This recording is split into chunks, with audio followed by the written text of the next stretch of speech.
Ici par exemple, voilà, ça c'est donc le laboratoire. Ici c'est en train de démarrer le broyeur. Et comme je disais tantôt, quand la matière, ici ça c'est un mixeur. C'est un mixeur puisque si nous faisons une production en masse, nous ne devons plus faire les mélanges avec les mains. J'espère que l'ingénieur va bien me faire comprendre ce process parce que tout à l'heure, nous n'avons pas bien cerné. Ingénieur, expliquez-nous bien ce que cette machine fait. Oui, il faut rappeler que ça c'est un mixeur. C'est un mixeur qui dont le rôle ici est d'homogénéiser notre matière première. Comme on disait tantôt, après les différents process de broyage et de tamisage, nous avons un mélange de plusieurs éléments au niveau de notre matière première. Et si nous mettons ici avec les proportions qui sont respectées de l'eau, voilà, c'est comme ça qu'on lance le processus d'homogénéisation pour obtenir ce qu'on appelle la barotine. La barotine maintenant qui sera utilisée et après pour une autre étape. Donc après l'homogénéisation, ici on ouvre simplement ici et puis nous avons voilà, des bassines pour c'est la sortie. Oui, la sortie bien évidemment. Et là, on retire simplement la matière première. Voilà qui va poursuivre l'autre étape. L'autre étape ici. Ici c'est ici que tout se passe. La production des biofiltres même, puisque après l'obtention de cette matière première déjà préparée, vous voyez comme là, ça c'est des moules de coulage. Donc tout part également sur cette base là où on va utiliser la méthode par estampage. La méthode par estampage pour pouvoir estamper au niveau de nos différents moules, surtout pour respecter les volumes, l'épaisseur, voilà toutes les caractéristiques que nous avons notées initialement pour un bon biofiltre rafraîchissant. Donc c'est sur cette table que tout se passe. Ingénieur, quand on voit ces moules par exemple, on suppose que comment on peut avoir cette forme par exemple? Comment avons-nous cette forme vu que on n'arrive pas à cerner, donc pour le profane que je suis, je n'arrive pas à comprendre comment on peut quitter de ceci à ce qu'on voit là. Oui, il faut rappeler qu'il y a l'aspect conception que nous avons fait initialement. Donc ce n'est pas l'extérieur qui nous importe, c'est l'intérieur, c'est qui sont à l'intérieur qui nous importe. Donc les moules ont été conçus en fonction des dimensions, des informations que nous avons données aux constructeurs de pouvoir élaborer ces moules, ce qui nous permet d'obtenir cela. Mais il ne suffit pas seulement de sortir des moules, mais il y a encore un autre élément que nous mettons également un accent qui est voilà, les finitions, le travail. Pour que le travail soit plus fin. Parce qu'il faut préciser que les fils doivent être les filtres doivent être beaux. Vu que nous ne sommes pas seulement.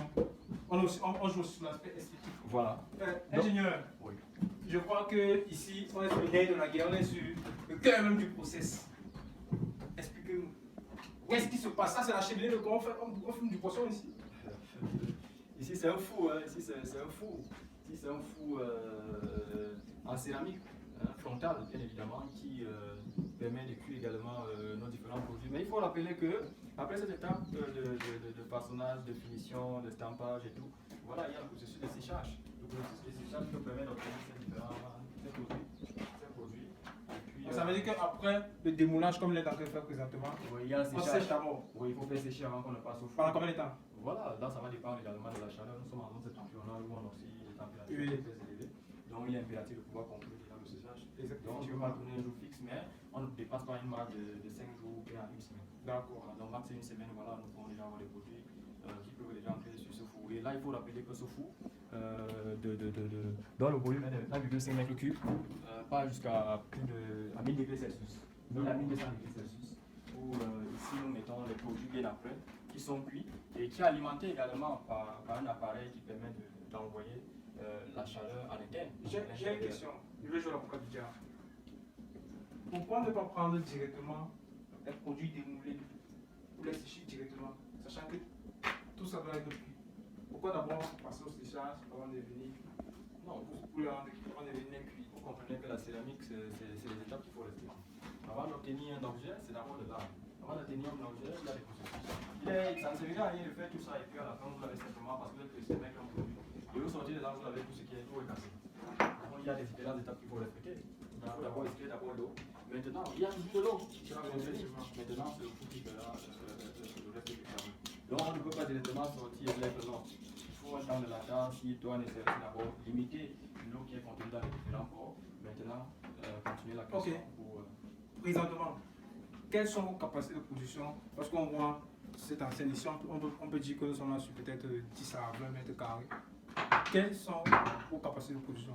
Oui, il faut rappeler que nous avons un appareil qui est donc, nous sommes production actuellement de 100 unités de production par semaine. Parce qu'avec le tour, nous sortons des mots automatiquement. Voilà, nous allons passer directement aux finitions. 100 unités par semaine. 100 unités par semaine, donc 100 biofiltres par semaine. Mais avec une technologie encore, peut-être en augmentant encore le dispositif industriel, voilà, nous pouvons aller au-delà. Quand vous parlez de 100 unités par semaine, quelle est la capacité de ce four dont vous parlez tout à l'heure? Oui, la capacité, si on prend max 22 unités, hein, 22 unités de biofiltres là, quelle durée? Ils sont cuits à une durée parce que nous avons une température 850 degrés. Donc, pourquoi atteindre 800 degrés? Nous sommes à 10 heures de cuisson. 10 heures, c'est-à-dire toute la journée? Toute la journée, bien évidemment. Pour rappeler qu'il faut sortir un biofiltre bien cuit, un biofiltre fin, un biofiltre qui respecte les normes et un biofiltre qui doit également subir une cuisson à haute température, qui a une température industrielle. Tout à l'heure, vous avez parlé de capacité, que ceci, c'est pas ce qui sera sur le marché.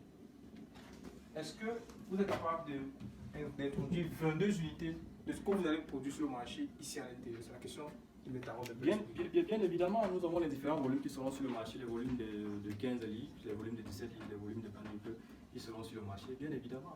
Donc ça veut dire que vous serez capable de produire 100 unités de 20 litres en une semaine dans cette unité? Bien évidemment, bien évidemment. Ce qui va juste marquer, c'est que qui va un peu créer le temps de latence, c'est le temps de refroidissement également, puisque quand on fait une cuisson, on ne le dit pas simplement, il y a un temps de refroidissement naturel que nous devons respecter avant le retrait.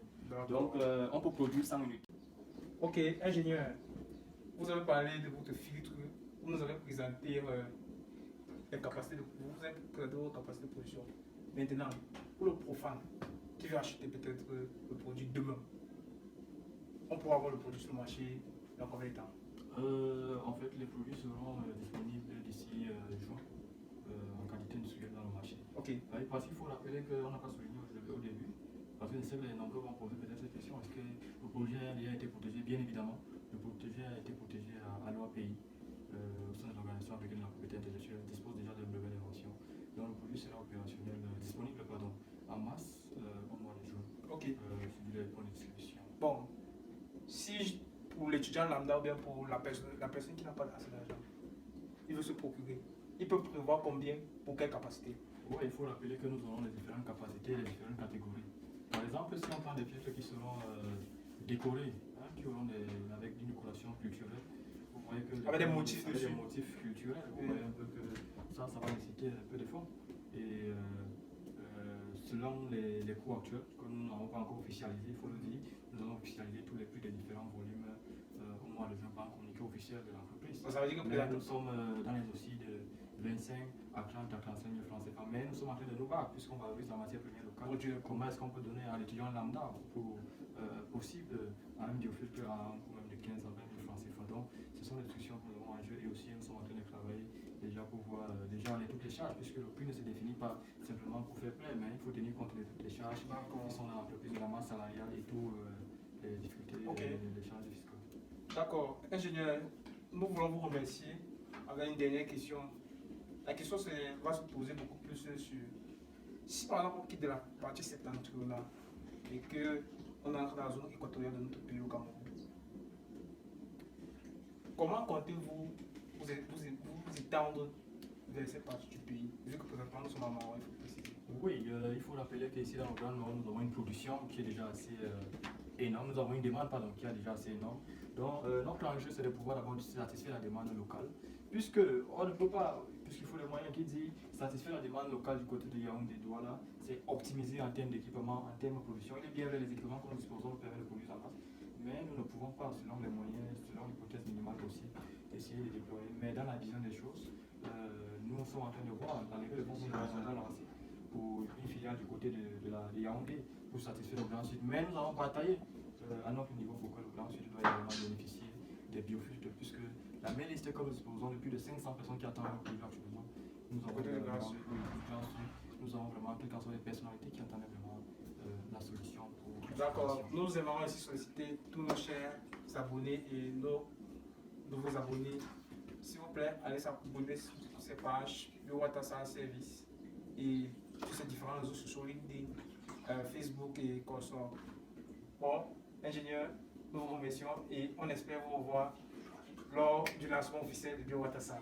Oui, pour souligner, nous serons très heureux de vous accueillir puisque vous êtes venu ici aujourd'hui. Vous avez vu l'état de notre unité. de pollution. Mais nous vous donnons rendez-vous d'ici la fin de l'année. D'accord. Avant d'arriver les formes de BioWater pour vous dire voir les D'accord. merveilles que nous allons produire. Parce qu'il faut dire, malgré les difficultés, on reste optimiste, on reste persévérant, on travaille et nous disons merci. Et peut-être à ceux qui vont peut-être suivre la vidéo, abonnez-vous. Nous avons une page LinkedIn BioWater. Vous pouvez simplement taper BioWater. Vous pouvez également taper sur Facebook BioWater. Nous avons aussi BioWater.net. Et s'il y a des questions, s'il y a d'autres questions, voilà, contactez-nous. Nous sommes ouverts pour les discussions, pour les échanges. Nous apprenons chaque jour. Nous sommes là pour valoriser l'Afrique, valoriser ce que nous disposons en Afrique, valoriser la culture africaine. Nous sommes disponibles. Merci. Ciao. Merci, ingénieur. Les gars, nous sommes avec un jean produit fils du Cameroun, fruit de l'École nationale supérieure polytechnique de Maroc, tant pour moi. J'espère qu'il vous a égayé, comme moi présentement.